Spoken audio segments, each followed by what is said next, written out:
Sponsored by rnrcudclub.com. Get a free prescription drug card and save up to 85% on prescription drugs. rnrcudclub.com. 9 Ways to stop crying. While everyone cries and expressing sadness in this way is healthy, in some social or professional situations, you might want to know how to stop crying. /r/n/r/n Crying is a natural human function to express how you're feeling inside. It can be caused by pain, fluctuating hormones, and conditions such as depression and the pseudobulbar effect associated with some neurological conditions. /r/n/r/n Crying is a normal bodily reaction and does not need to be suppressed in any way. There are circumstances, however, where you would rather not cry and, perhaps, where crying may weaken your mood significantly. In these situations, it can be hard to stop crying even when you want to. /r/n/r/n Here are some tried and true tips that can help you control your crying quickly. /r/n/r/n Crying is a normal reaction to feeling strong emotions or facing stressful events. This can vary from person to person, so there isn't a single answer as to how much crying is excessive. /r/n/r/n One research study found that on average, females in the US cry about 3.5 times per month, while males in the US cry 1.9 times per month. /r/n/r/n If you feel that you're crying more than normal, reach out to your healthcare provider. Some signs of excessive crying may include, /r/n/r/n We often cry because of a specific situation, such as a sad event or feeling pain. Other times, excessive crying can be a sign of a medical condition or a mood disorder. /r/n/r/n As humans, we very obviously cry as a response to something deeply emotional, whether it is grieving the loss of a loved one or embracing the immense joy of welcoming a new child into the world. One emotion is sad and the other is happy, but both are intensely emotional experiences that tend to yield the same tearful response. /r/n/r/n You may also cry emotional tears when facing the stress of physical pain. Researchers have found that emotional tears can release endorphins, feel-good chemicals, that can help with easing physical pain. Tears may also help strengthen social attachment bonds, signaling a need for comfort and empathy from other people. /r/n/r/n People also cry, for lack of a better term, when their eyes are exposed to irritants like smoke, dust, or even something as seemingly harmless as cutting up onions. /r/n/r/n This type of tear is called a reflex tear. It emerges when the eyes are exposed to an irritant and triggers certain nerve endings in the cornea, the dome-like structure in the front of the eye that helps focus light coming into the eye.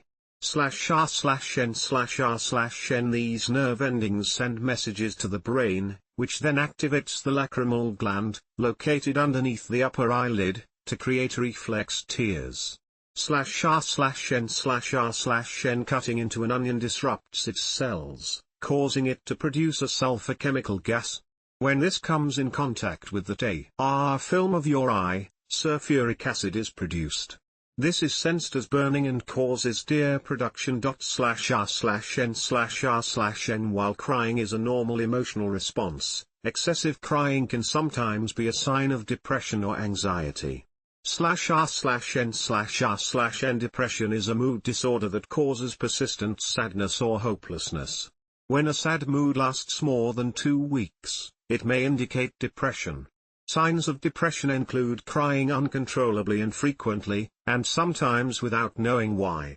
/r/n/r/n Anxiety is a feeling of stress or worry caused by stressful events or thoughts. When you're feeling anxious, crying can be a reaction to release this stress. /r/n/r/n Researchers have looked at the differences in crying between males and females. There is some evidence that male and female sex hormones can influence the expression of crying. In particular, the hormone testosterone in males is thought to inhibit the impulse to cry. /r/n/r/n Crying can also be influenced by cultural norms and gender role differences. One study surveyed 893 participants about their gender roles, gender role attitudes, and self-reported crying behaviors. They found that participants were more likely to find crying helpful if they self-identified as women. /r/n/r/n hormone changes can cause emotional symptoms, including crying. For females, these hormonal shifts can occur with premenstrual syndrome, PMS, a week or two before your period starts.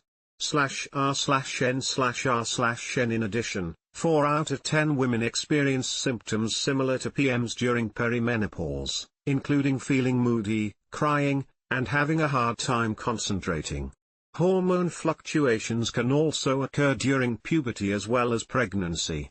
/r/n/r/n If you're someone who experiences frequent bursts of uncontrollable emotions including crying, as well as laughing or anger, you may be suffering from a syndrome known as pseudobulbar effect, or PBA.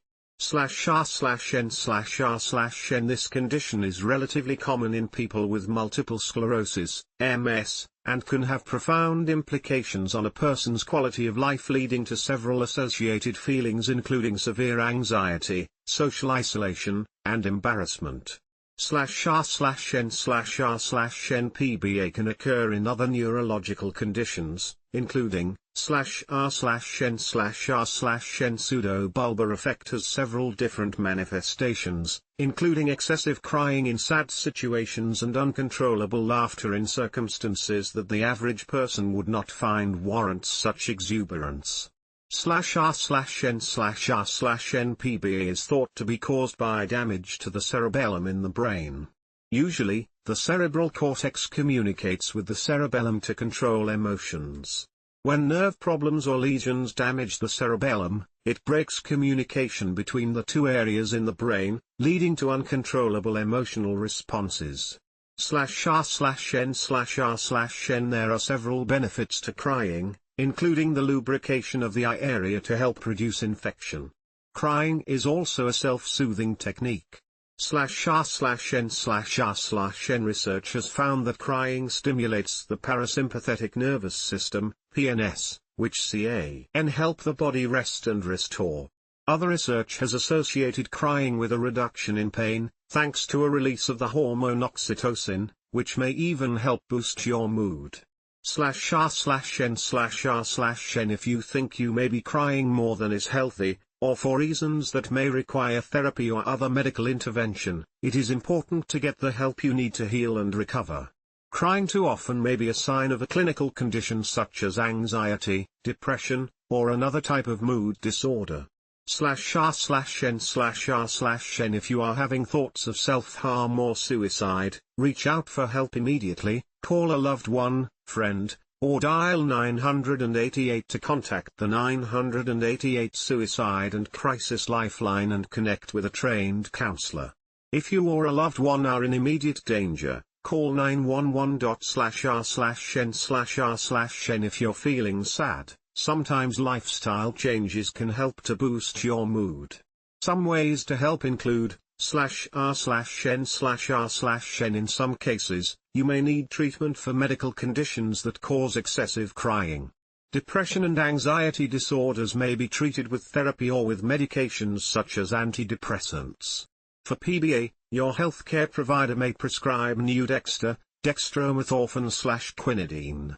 /r/n/r/n While it is important to know that there is nothing wrong with crying and expressing sad emotions, it can be helpful to understand what is bringing up these sad emotions that are putting you in this situation in the first place.